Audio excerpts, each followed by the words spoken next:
Chris Smith for Chris Kenny. There's been some pushback against the investigation into AusPost today. A group of 3,000 AusPost licensees are threatening to strike for one day tomorrow in support of the processes at AusPost and its CEO, Christine Holgate. Now, the latest on the Cartier watch scandal is that the investigation will now include scrutiny on a bill for $34,000 claimed by the CEO for her 9-month stay at a luxury Melbourne hotel. Holgate lived in the Grand Hyatt Suite while she worked at the company's head office between October 2017 and July 2018.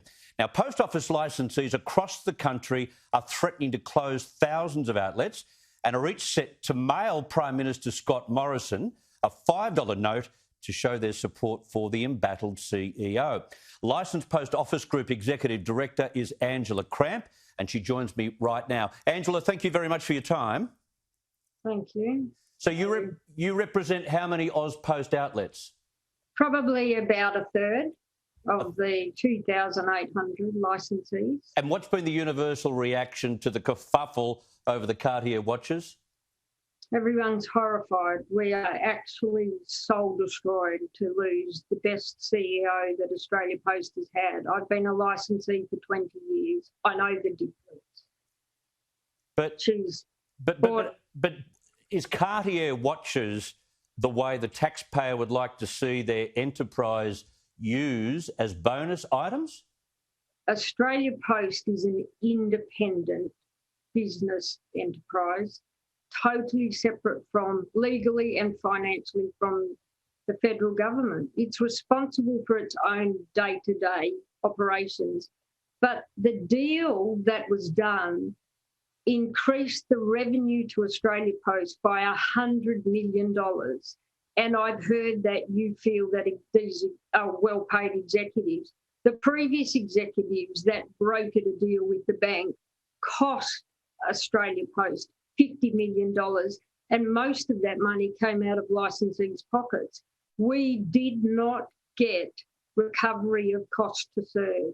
So this deal that was redone by a new executive convinced 3 of the big banks, this is CommBank, Westpac and NAB, to support the licensed post office network. So 80% of the footprint of Australia Post is now effectively a bank branch for 70 financial institutions. I understand what you're saying. I understand what you're saying. In some ways, you could argue that the Cartier watches were a very poor bonus for the revenue they had brought to everyone. Okay. They were. However, the problem for all of us is the fact that our parcels cost a lot of money. They don't get there on time.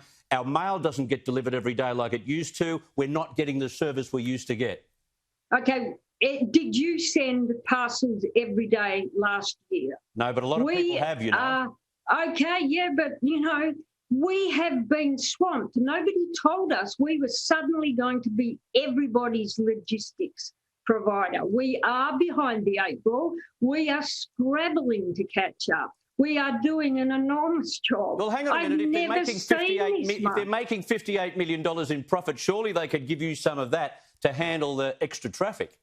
We are getting paid to handle the extra traffic, but you've still got to get prepared. If you have 7 times the amount of mail going over your counter that you are normally seeing, you can't just suddenly change overnight. Tell me this, is there a strike tomorrow or is all this hot air? No, we have paused our day of mourning. Right.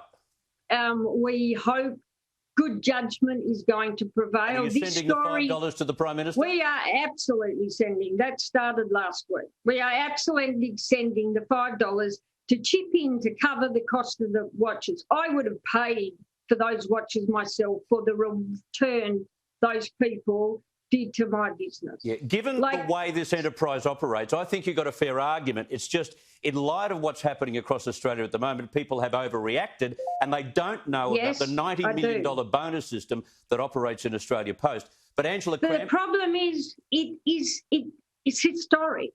Christine Holgate is changing that. Yep. She has brought in a new leadership style and it is changing. It has changed. Okay. And people are reacting to what was. I appreciate the other side of the argument because I think there's a solid argument for that. Thank you very much for your time. Thank you. All right, Angela Cramp.